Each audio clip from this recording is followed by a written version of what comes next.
Those Damn Ross Kids is a podcast for adults, and the opinions we express do not reflect the opinions of our employers or even ourselves. If you would like to support the show, go to Duckfeed.tv/tipjar and check out our Patreon campaign. You think that your pants are big enough to do callbacks, and my pants are big enough to direct. Yeah, you're going to come in here and tell me, you're going to tell me when the episode's over. Big enough to hold this hog.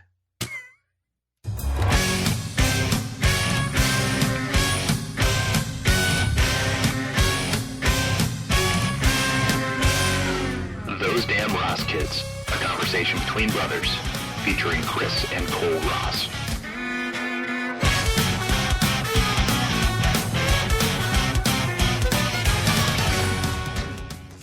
Is it this hog or that hog? Has to be your bowl. Shoot. No, I honestly... The thing's so big, it's got two different versions. Depends on what you're talking to. If you're talking to the base, it's this hog. If you're talking to the head, it's that hog. Because it's so far away. Well, yeah, different zip codes on this hog. Point at it. Yeah. It's a blue ribbon hog. I sometimes worry about how crass we are, but then I don't care. Why do you worry? No, I said, but then I said I don't care. You don't plan on being employed anymore, do you? No. Fuck that. I'm done. Fuck employers. Yeah. And their demands. Blah. You need to be here when I tell you. Yeah, the worst. Stupid. Yeah, why would anybody put themselves up through that? I don't know. Why would anybody want to be an employer? I don't know. It seems like a big hassle. Why would Everybody hates you? Why would you care about somebody else? Well, I don't care.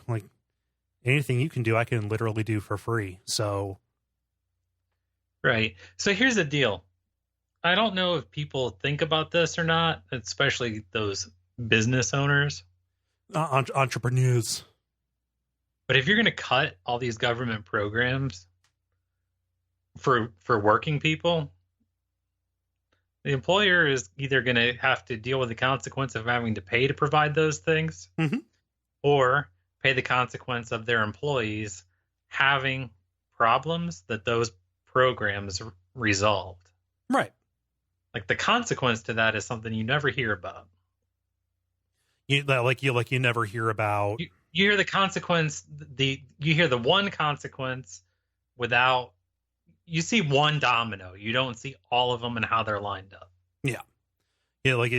You don't see how there may be 8 of them in a row, and you can see 8 of them, but we're only going to talk about one of them. Right. We're not going to this is, the economic principle is what externality, right? We're going to be so focused on, these two variables, right? When this one goes up, this one goes down, but we're not going to acknowledge, the stuff that is outside of that particular instance, because there's no such thing as a closed system, where those costs are going to show up elsewhere, right? A classic one is something related to carbon is never free, right? Not to go to the most controversial example, but we're going to get rid of these regulations so we don't have to pay. So, so the companies don't have to pay to get up to code or whatever, but then somebody else ends up paying for the sea line rising or whatever. It's just, somebody always pays for it. They're just trying to manage who pays for what part of it. Right. Right. Yeah. Same thing with the argument against Walmart is, well, they pay so poorly and their benefits are so bad, and they game the system so much to make sure nobody actually works full time. And so pretty much Walmart is, Walmart employees are a substantial drain on social services, right? Because they don't make enough working a full-time job to actually support their family or whatever, right? So then they become drains on the government, and therefore the government is effectively subsidizing Walmart's corporate practices. Right. You get it. Yeah. Yeah. I'm just demonstrating how much I get it, okay? You definitely got it. I can tell you that. Yeah. What made you bring that up? I have a story about a domino. Oh, okay. Well, hey, Kris, what episode is this? It's episode number 222 of the comedy podcast, Those Damn Ross Kids. Yeah, your name is? Kris. My name is Kole, and we're here to entertain your ass with this discussion of the nuances of cause and effect vis-a-vis policy. Right. Spell that. VIS-A-VIS. Really? Yeah, vis-a-vis. I've never written that. Yeah. Anyway, so the story is in a data analysis that was published in the New England Journal of Medicine. And it found that between 2007 and 2015, nationwide, there was a 20% drop in gun-related injuries during annual NRA conventions. I saw that, yeah. And there was a 63% drop in the states hosting the conventions.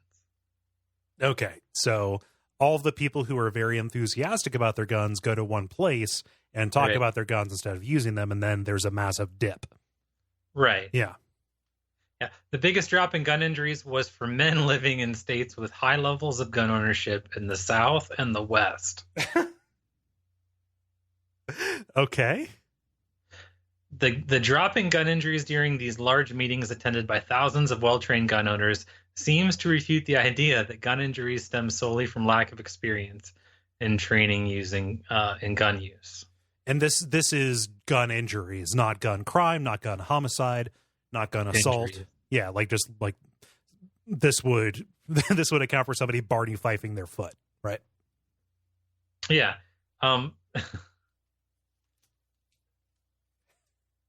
Okay. Yeah, it sounds like you have I'm more. sorry. I'm trying to catch up here.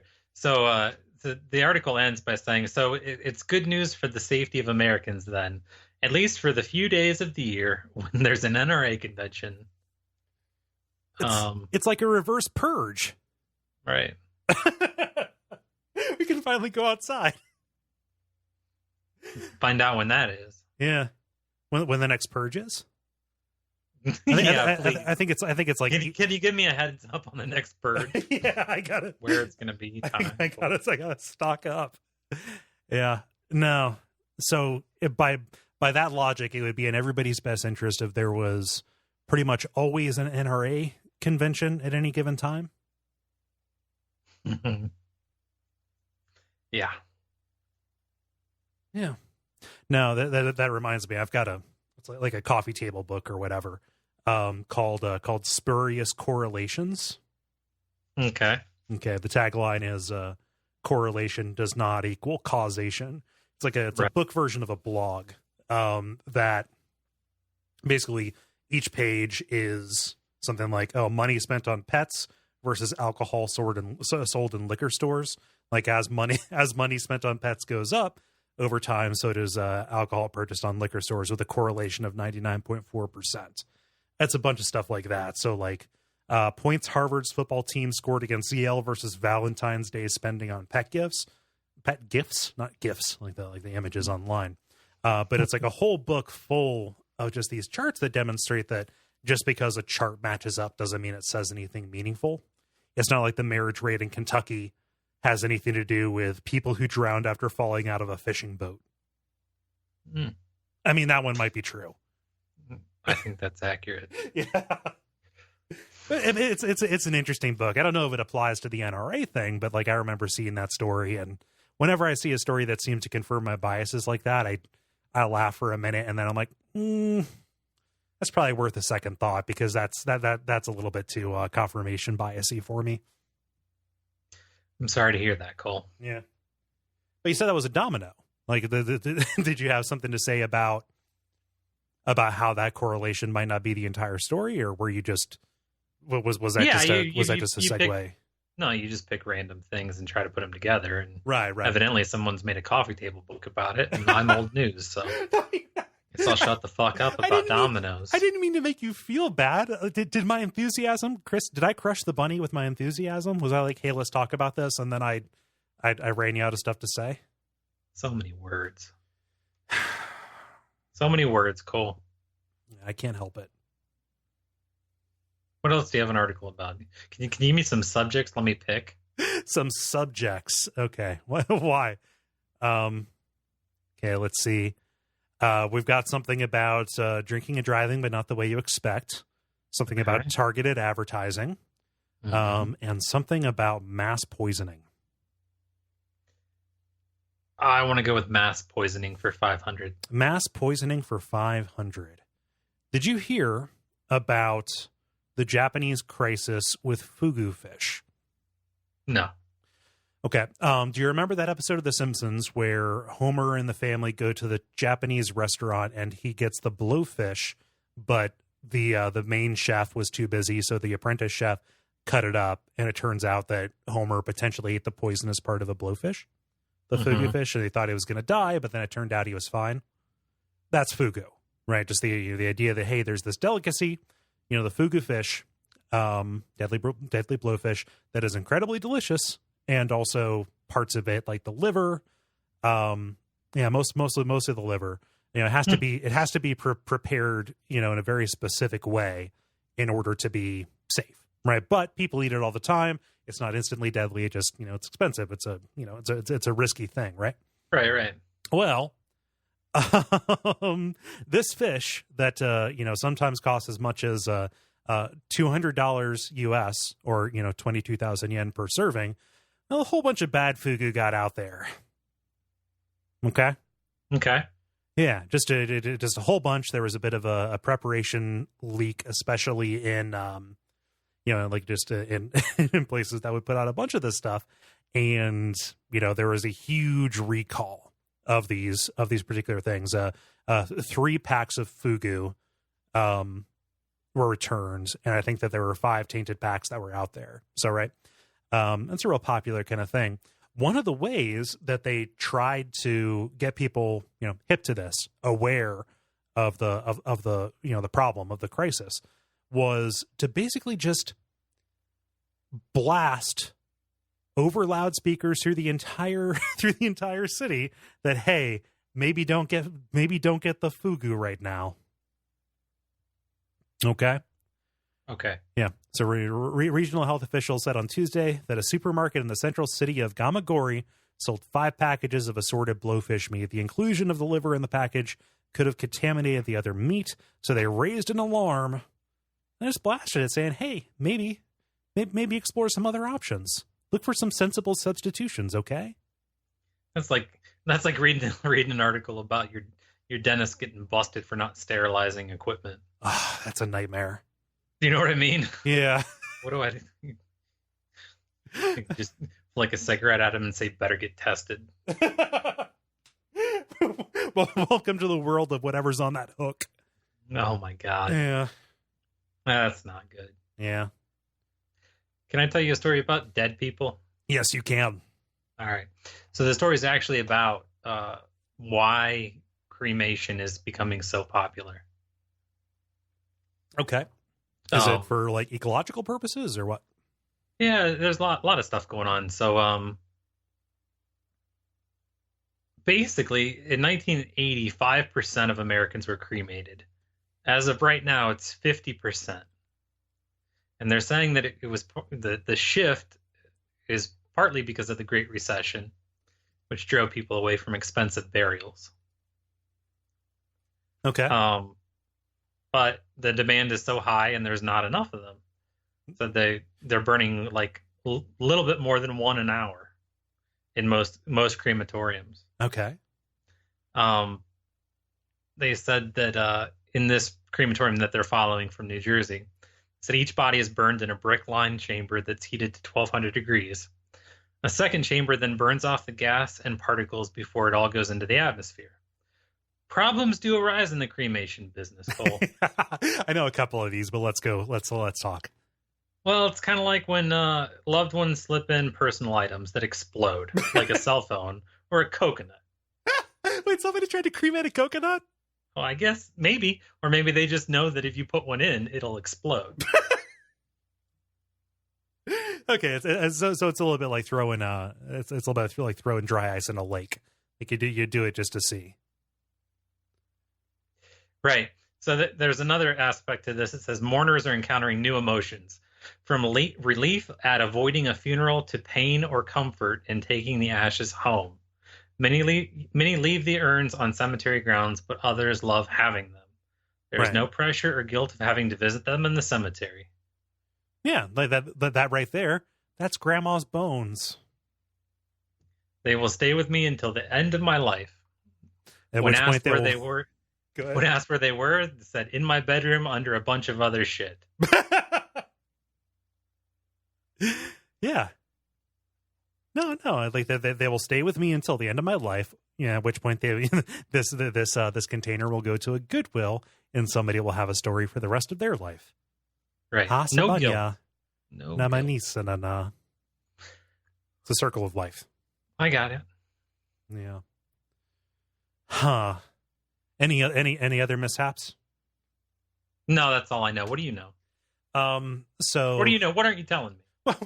well, just other complications. Who told you? Another problem with cremation, specifically in America, and I guess since the rest of the world's all becoming fat asses, is if you try and cremate an obese person, the fat won't burn off. It'll just kind of render and just kind of stick around for a while, causing like huge grease fires, essentially, of these humans as it kind of sticks around and burns all heavy and black smoky, right? Yeah. And the other thing, I had a friend in high school whose dad was from Sweden, right?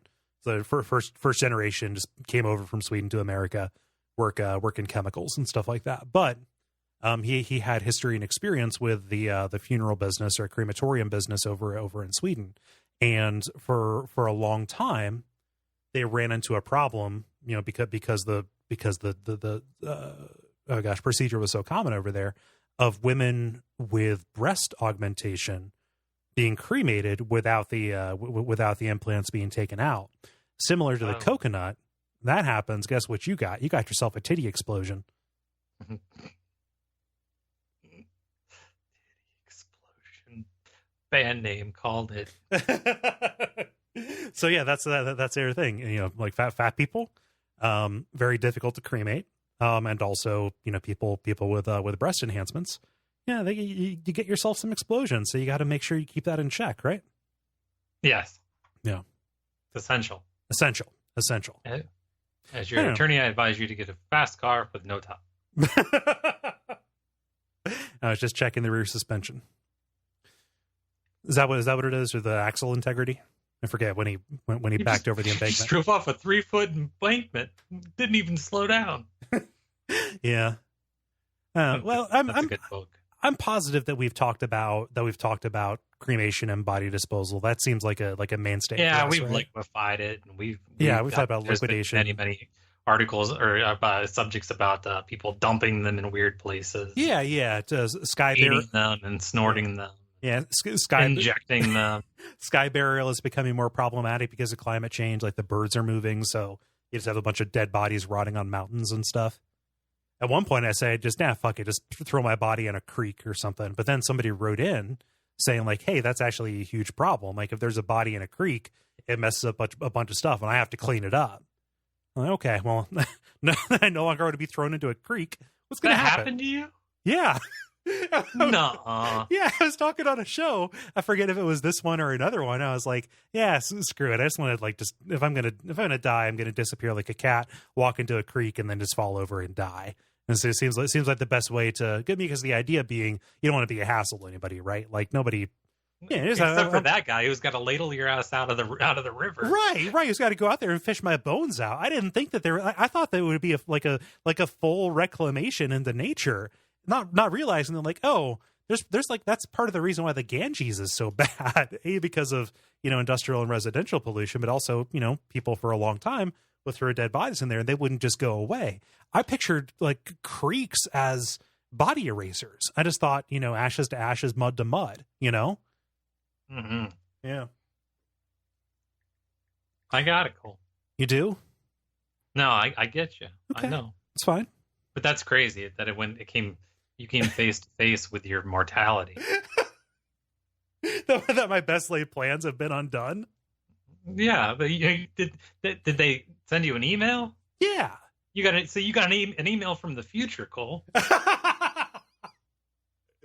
No, I think it was somebody who was responsible for an area's water table or something like that. I don't know that it was from the future. I think it was just I just outright stated this would be the best way for me to have the least impact on other people, and then they said no, actually, it's not as conscientious as you think. Yeah, I guess I think the most conscientious thing you could do would be to go out in the woods and dig a hole.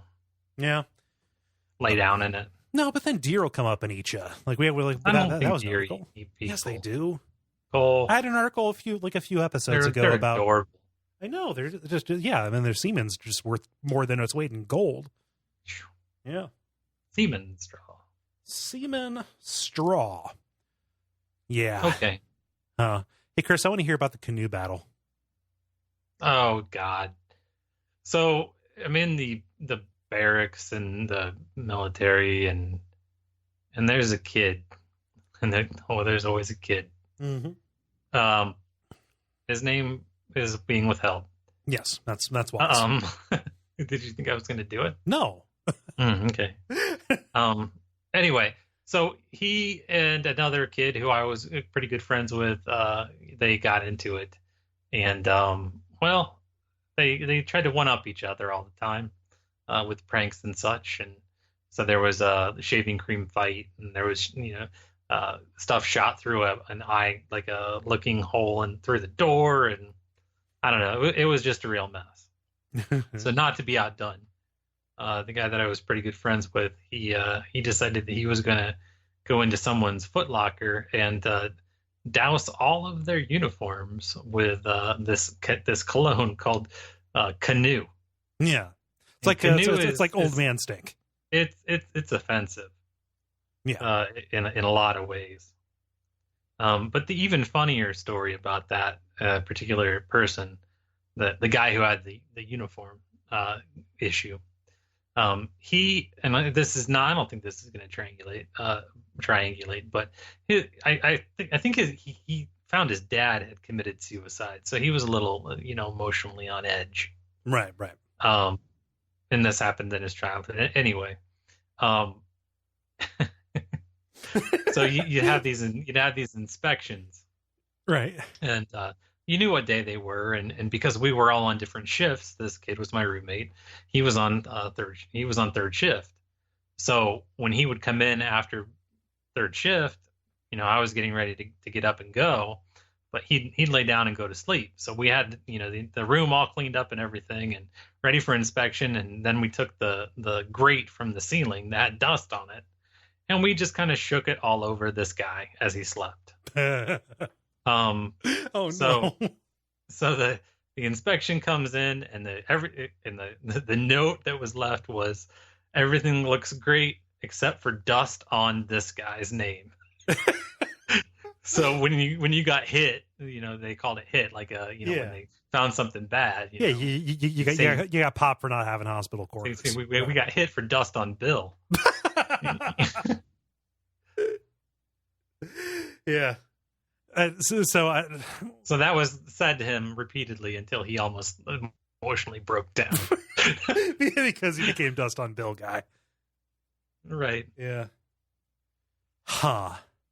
Dust on Bill. But the kid. So in the telling of the story that I know, the canoe became a problem at the inspection because it just made the room uninhabitable. Right. Yeah, that happened too. Yeah. On that occasion, but I didn't think that was really that funny. Oh yeah. I like the man, dust on Bill. I like the man being destroyed. Yeah, I liked it when his lip shook a little. Okay. Thank you for sharing that. It's a funny story. I saw Canoe you told me that like when I was in college or whatever, and I saw Canoe at a department store and I smelled it. It really is heinous. Did you see it at Meijer? Maybe. I forget where. That's where I saw it. Yeah. Recently. Oh, fun. I've got a story for you here. This one comes from down New Mexico way. It comes from San Juan County, where a teen, had some problems with the law, had some problems with drinking. Her mom was really, worried about her. And this girl, she was really distraught, right?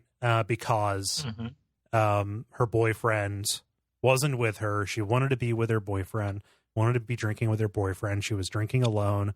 She was driving and her boyfriend was in jail. Okay.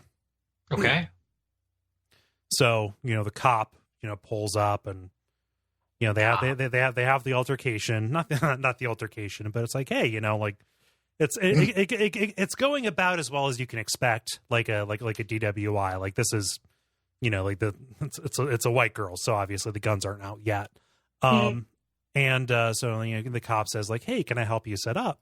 And the girl crying, I miss my boyfriend. Oh, you missed your boyfriend. I'm sorry about that.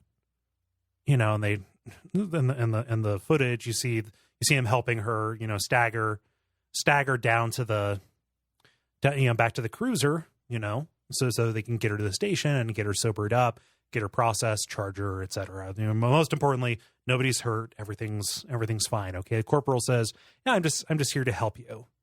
And the girl says, take me to jail if you want to help me. And he's like, okay, well, why do you want to go to jail? Oh, well, my boyfriend's there. Huh. Okay. So okay. He figures, hey, this is probably a big, like a family problem. Like we need to get a hold of this person's parents. He's out radioing or whatever. She's in the back of the car. She's kicking at the cage. She's kicking at the glass or whatever. The door's unlocked. Okay. So she gets out. She gets out of the cage, gets into the front, and speeds off. Getting into the car, speeding down the highway at speeds of 99 miles per hour, drunk as a skunk, narrowly missing a van. Didn't last for long though. She crashed into two cars, then landed in a ditch off the side of the road. Was taken to the hospital for serious spinal injuries, not to the jail like she wanted to. She was just drawing a straight line. My boyfriend's in jail. I want to be in jail too. Let's make this happen. Meet me. Shoo. So, no, nobody died. Nobody else got hurt. She got fucked up. The corporal, explaining himself, saying like, "Oh, he didn't handcuff her because she hadn't done anything violent, and she just wanted to go home." Like he was giving her every single benefit of the doubt. Like we don't need to make this a big deal. But then no, she decides to go and fuck up. You done broke it. Yeah. You done it. Yeah, she got hit. So I mean, first off, flawless plan. No seams in that. Good job. I wonder if she knows that they go to separate jails. Like I don't know that. Information that would have been nice to know yesterday. I'm sorry. I think you pronounced that incorrectly. How did I? What? No. I wanted you to scream it. Oh, my bad. Yeah. Sorry. What is that from? That is from The Wedding Singer. Oh, okay. Yeah, the 1997 Adam Sandler movie. Really? It's been that long? Oh, yeah. Sandler's been kicking around for a good time. 1998, I'm sorry. 1998. Still 20 years ago. Yeah. You know what? I'm going to go out on a limb here. I think The Wedding Singer is a good movie. I think that's fun. It's not a good film. It's not going to win any awards. I think it's a fun movie. All I know is that to me, it was a lot of fun. You look like you're a lot of fun. Oh, yeah. Yeah. Spinning right around like a record. I'm on my knees. Pretty please. Kill me. Kill me. I want to die. Yep. I was going through a bit of a cure Put a phase. bullet in my head. See? It's a good movie. I like The Wedding Singer. Maybe I'll watch that tonight. Is that on any streaming service? I've got no fucking idea. I don't know. Where can I watch The Wedding Singer? You know what? I think that The Wedding Singer would be a perfectly fine. An hour. It would be a perfectly fine. What? I said, where can I watch The Wedding Singer in about an hour? Let's see. Listen, Netflix has The Water Boy. Huh. Oh, look at you! You logged in already, huh? I'm logged in on my computer all the time. God damn you! What? It's not on the. It's not on Amazon. Not on Netflix. No, well, is it on Hulu?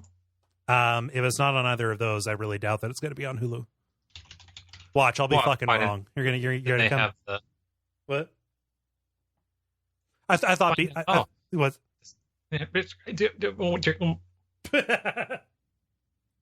You there? You okay? I am. Oh man. All right. Nope. You can't get there from here. Sorry. Oh well. Road no longer exists. Drew Barrymore. Oh, did you want to talk about our trip when you were here? Oh yeah, we ought to. We should do that. Okay. Yeah. So as of the time people are listening to this, this was probably about like a month and about a week ago.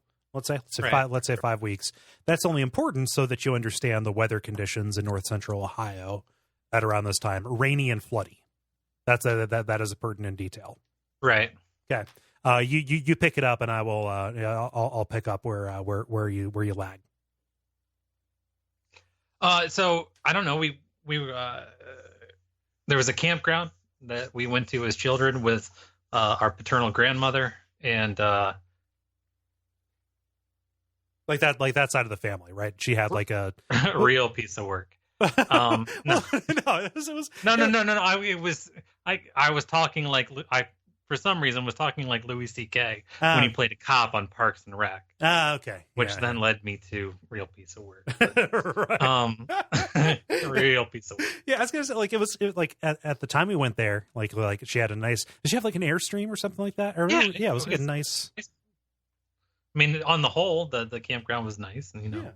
There was like a pool. Like I remember being at the pool. There was a slide onto it, and that's really all I remember. But yeah.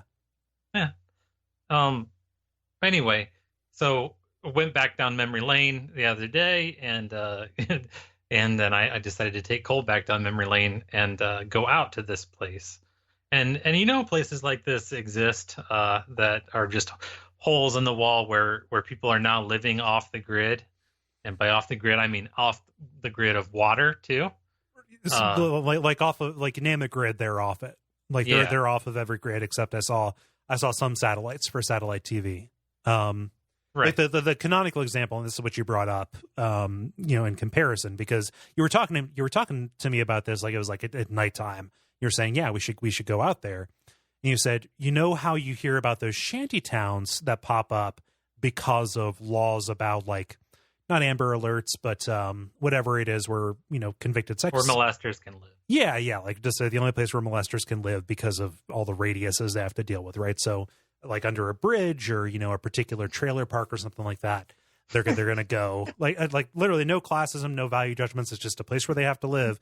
And things get weird. The way you said it, Cole. What? Because of the radiuses? Yeah, Like, can you believe the nonsense these guys have to put up with? That's the way you said it. Yeah. Can you believe the shit they put on them? Okay, so if I went to bat a little too much for the peds, I'm sorry. Jesus Christ. What I don't... Okay, so Chris, what I don't want to do... You're put out. Let me tell you. What I don't want to do, because there's an interpretation of the story we're about to tell that seems pretty like classist or whatever. Like, oh, look at how poor people live like monsters. I don't think that was our intention in going out there to like goggle at it. But it can sound like it, right? And I was trying. I started my judgment-free zone a little bit too soon when I was talking about the peds. Okay. You're pretty open on that. I mean, you're essentially you're put out. I can only live in that tiny little area of prizes that Steve Martin narrows down in The Jerk. That's basically where I can live, right. Which is at this campground. Yeah, but when you hear stories about that, you picture something like this, right? But you never see it outside of like media or cops or whatever, right? Or a doomsday movie. Yeah. So we go and drive back there, and it was a vaguely anthropological kind of venture, right? Part of it was a trip down memory lane, like you said, like, oh, just, remember that place from childhood? Well, here it is. But the entire thing was a bit of an exercise in a combination that I don't really get an awful lot, which is a combination of depression and fear. Like, really? I mean, yeah, I was sad. I was sad that people live like that. But also, like, maybe we should describe what living like that is. I know we said off the grid and without utilities and stuff, but right, yeah. we're talking about like rotted out, smashed up campers that people have like scabbed stuff onto, like lean-tos. Like at one time, this was a Wayfarer or whatever, but then they just started building stuff up around it. Right, like they just started, filling cigar boxes with concrete and build themselves a wall. Right. And so I mean, it ranges from a full overhang and like another room on the camper to just using found materials to just stop the wind from coming in a hole. Right. A lot of tarps put up over windows and things like that. Garbage. Yeah. Well, I mean, like there were a lot, so I wouldn't necessarily pick this particular campground for a permanent residence because of how thickly wooded it was. There were several of these campers that were just destroyed because trees or limbs had fallen on them, or more scarily, there were trees or limbs that were leaning against other trees ready to fall on something. Right. Yeah. And like you had a story about the way they ended up without water. Like, so, we're there in February. It's out of season for that place, which means no water hookups, no power hookups, I think. Yeah. If you're curious, I don't think it's Hidden Lakes Campground. Right. In Mount Gilead, I think Mount Gilead, Ohio. Right. So if you want to look it up, there are newspaper articles about the entire human rights, legal property bullshit scenario. Right. That has gone down. And different licensing, and it's a mess. It's like the people are stuck. But it's like a belligerent confrontation between the owners who really don't want to take care of the place and also the people who have been there for a while, right? Like a lot of the properties that you can see, like they were nice at one time, but now they've gone to seed. No, I think that the people that bought it wanted it to be a real campground. Right. But they had these people squatting there. Right, because they were on like 99-year leases or something. Squatting. Yeah, exactly. They had the leases of the land. So technically they had an argument, that no, this is my ground. Right. And because they're not Native American, they're still there. Right.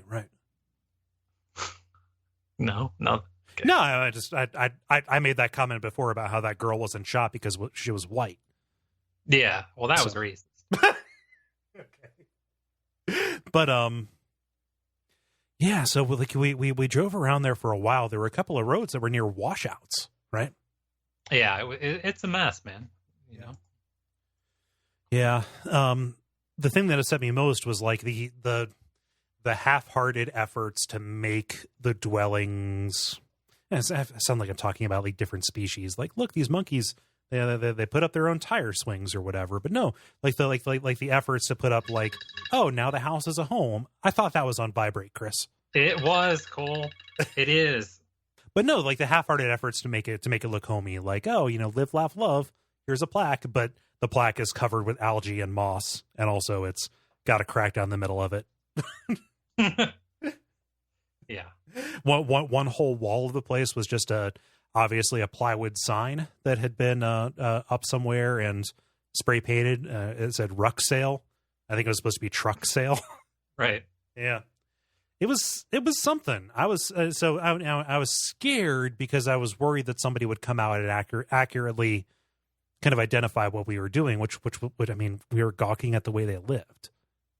Yeah, or we were maybe looking for a spot for ourselves, man. Yeah, just shopping. Just want to let it ride for a little bit. Let it ride, Cole. Let it ride.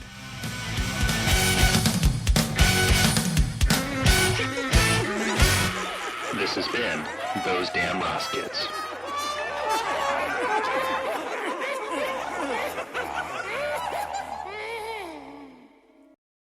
Hey, Chris, let me tell them what they can do. Please. Well, we can keep this short so you can go talk to your daughter. However, go to patreon.com/Duckfeed.tv. Consider looking at those reward tiers and stuff like that. But if you can't, go to Duckfeed.tv/tipjar. If you're going to be buying anything on Amazon, that is a way to buy things at regular price, but we get a little something on the side. It's like a kickback affiliate kind of situation. But otherwise, keep coming back next week and maybe tell a friend. Hey, Chris, did I forget anything? You got it. Sorry, America. Sorry.